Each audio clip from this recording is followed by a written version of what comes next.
उस समय इस बावली में स्नान करके जो मेरा दर्शन करेगा वह मेरे लोक में जाएगा। सूर्य जी कहते हैं, ऐसा कहकर भगवान शिव वहीं अंतर्ध्यान हो गए तथा राजा प्रशंसित हो वहीं निवास करने लगे। अंत में वे मुक्ति के भागी हुए वहीं चित्रसाल शिला तीर्थ के उत्तर भाग में जलसाई भगवान विष्णु का विख्यात स्थान है, जो महापातकों का नाश करने वाला है, जो हरि शयनी तथा हरि बोधनी एकादशी का उपवास करके उस तीर्थ में श्री हरि को पूजा करता है, वह वैकुंठ धाम को जाता है। भगवान श्री हरि के शयन करने पर जो कृष्ण पक्ष की द्वितीया तिथि श्रावण आदि मासों की कृष्ण द्वितीया आती है, उसका नाम अशून्य शयना है। यह तिथि भगवान श्री विष्णु को बहुत प्रिय है।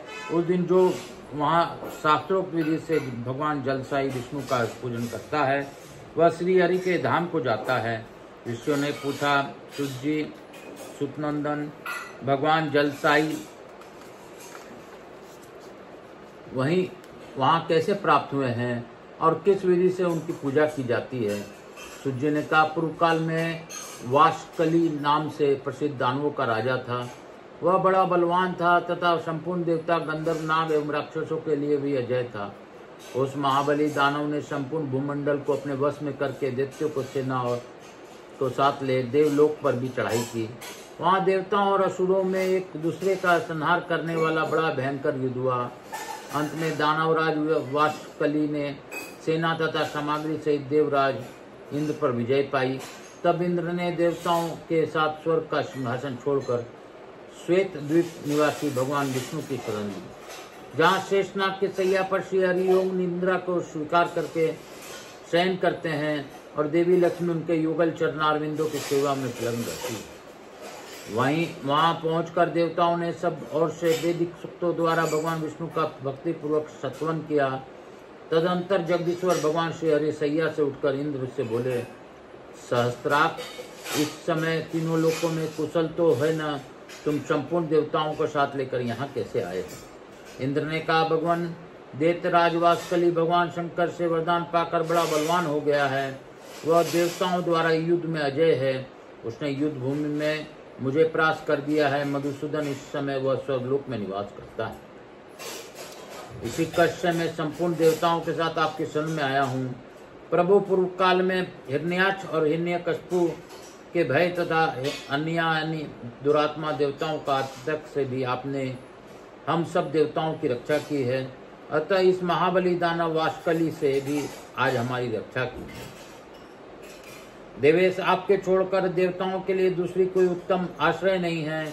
श्री भगवान बोले, इंद्र, समय आने पर मैं स्वयं इस दानव को दंड दूंगा। अतः जब तक वह समय नहीं आता तब तक तुम कहीं तीर्थ भूमि में रहकर बड़ी भारी तपस्या करो। इंद्र ने कहा, जगदीश्वर, मैं उस दैत्य का नाश करने के लिए किस क्षेत्र में तपस्या करूं, या आप ही बतलावें। भगवान विष्णु बोले, इंद्र, चमत्कारपुर का क्षेत्र सिद्धिदायक है, अतः तुम वहीं जाकर उसके वध के लिए तपस्या करो। इंद्र ने कहा, केशव, इस हम दानव राज वाशकली से डरे हुए हैं, अतः आपके बिना वहां नहीं जाएंगे।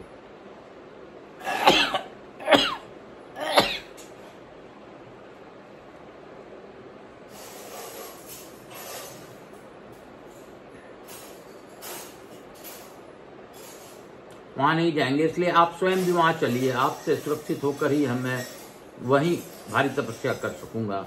भगवान विष्णु ने एवं वस्तु कहकर देवताओं और लक्ष्मी जी के साथ चमत्कारपुर के क्षेत्र में पदार्पण किया।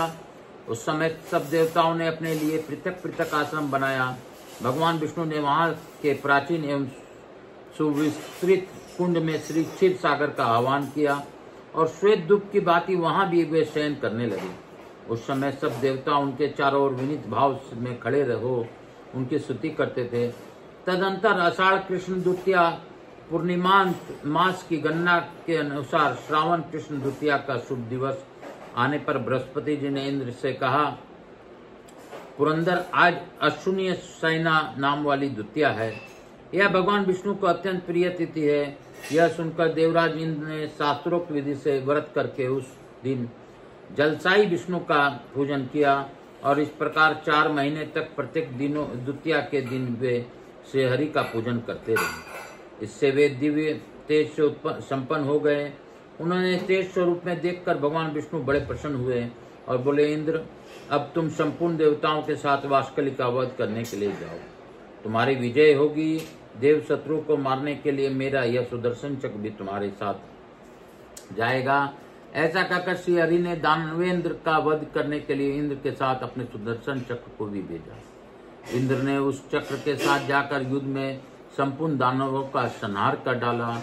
दानवराज वास्कली भी चक्र से मस्तक कट जाने के कारण वज्र के मारे हुए पर्वत की भांति पृथ्वी पर गिर पड़ा। और भी बहुत से शूरवीर बलोन्मत्त दानव युद्ध में मारे गए। इस प्रकार दैत्य सेना का संहार करके सुदर्शन चक्र पुनः भगवान विष्णु के हाथ में आ गया।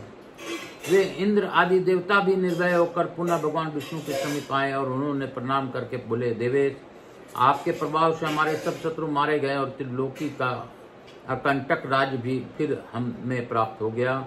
अब हमारे लिए सदैव कल्याण करने वाला तथा हमारी शत्रुओं का भय पहुंचाने वाला जो कर्तव्य हो उसका उपदेश कीजिए।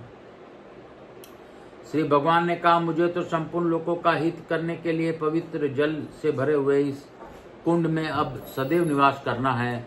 अतः तुम्हारी प्रतिवर्ष यहाँ आकर प्रयत्न पूर्वक चातुर्मास में होने वाले अशून्य शयन व्रत का पालन करना चाहिए, जिससे तुम्हारे शत्रु होंगे ही नहीं।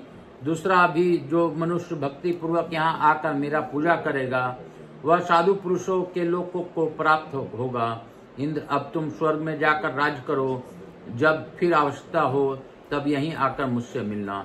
सूर्य कहते तदंतर इंद्र भगवान विष्णु के प्रणाम करके चल गए और भगवान लोकहित के लिए वहीं रहने लगे। द्विजवरों, जो मनुष्य अत्यंत श्रद्धा पूर्वक भक्ति भाव से उन जलसाई भग विष्णु की पूजा करता है वह परम गति को प्राप्त होता है। सब देवताओं ने मिलकर वहाँ द्वारका निर्माण की है। वहाँ चौमासे में भगवान विष्णु का पूजन करके मनुष्य मनोवांछित कामनाओं को प्राप्त कर लेता है। अतः सर्वथा प्रयत्न करके सब मनुष्यों को उस द्वारका की पूजा करनी चाहिए। बोलो शंकर भगवान की जय। बोलो काशी विश्वनाथ की जय। काल हर दुख हर दारिद्र कष्ट हर हर हर महादेव शंभु शंभु। बोल बम का नारा है, बाबा एक सहारा है। आज की इस कथा को मैं इसी अध्याय के साथ यहीं पे विराम दूंगा और भगवान विष्णु की अद्भुत कथा जो आज बाबा भोलेनाथ ने हमें सुनवाई है, इसके लिए हम कोटि कोटि धन्यवाद देते हैं। हमारे विष्णु शेष शाही भगवान हमेशा कल्याण करे, सब पर रक्षा करें, ऐसी प्रार्थना के साथ आज की कथा को यहीं पे विराम देते हुए हम लोग लघु आरती करेंगे और यही कहूँगा, जपा कर तू श्री शिवाय नमस्तुभ्यं, भजा कर तू श्री शिवाय नमस्तुभ्यं। जीवन का है ये सार, श्री शिवाय नमस्तुभ्यं, श्री शिवाय नमस्तुभ्यं, श्री शिवाय नमस्तु। कर्पूरगौरं करुणावतारं संसार सारं भुजगेन्द्रहारं सदा वसन्तं हृदयारविन्दे बम भवानी सहितं नमामि। श्री राम जय राम जय जय राम, श्री राम जय राम जय जय राम, श्री राम जय राम जय जय राम, श्री राम जय राम जय जय राम, श्री राम जय राम जय जय। मेरे गणेश जी महाराज, लक्ष्मी जी महाराज, रिद्धि सिद्धि शुभ लाभ कुबेर जी महाराज की जय, मेरे भोलेनाथ मैया पार्वती की जय, राधा कृष्ण भगवान की जय, महाकाल राजा की जय, मातृदेवी व पितृदेव व सपुत्र देवताभ्याम नमो नमः, समस्त देवी देवताभ्यो नमो नमः, स्कंद पुराणाय नमो नमः, भक्त वत्सलाय नमः, शीतलीकरण अनुकर्षित हर हर महादेव। मैं गणेश जी महाराज, लक्ष्मी जी महाराज, रिद्धि सिद्धि शुभ लाभ कुबेर जी महाराज से अनुरोध करता हूँ कि आप सभी लोगों को आशीर्वाद प्रदान कर हमारे यहाँ निवास रहकर अखंड कृपा बनाए रखें। आवाज़ समझ देवी देवताओं से अनुरोध करता हूँ कि आप सभी लोगों को आशीर्वाद प्रदान कर अपने स्थान को गमन करें, पुनः बुलाने पर पधार कर आशीर्वाद दें। मैं अपने भोलेनाथ मैया पार्वती से अनुरोध करता हूँ कि शेष शाही भगवान के अद्भुत कथा का श्रवण करवा कर जिस प्रकार हम लोगों को आपने कृतार्थ किया है, वैसे हमारे जीवन में सभी प्रकार का कष्ट दूर होकर बाबा भोलेनाथ का भाव और विष्णु जी का भाव बना रहे और आपकी कृपा सभी पर बनी रहे। काल हर दुख हर दारिद्र हर कष्ट हर हर हर महादेव शंभु शंभु। बोल बम का नारा है, बाबा एक सहारा है। मातृदेवी व पितृदेव व सब पितृ देवताभ्याम नमो नमः। जपा कर तू श्री शिवाय नमस्तुभ्यम, भजा कर तू श्री शिवाय नमस्तुभ्यम। जीवन का है ये सार, श्री शिवाय नमस्तु। बोल बम का नारा है, बाबा एक सार। बोल बम बोल बम बोल। ओम नमः शिवाय, हरिओम नमः शिवाय, हर हर भोले नमः शिवाय।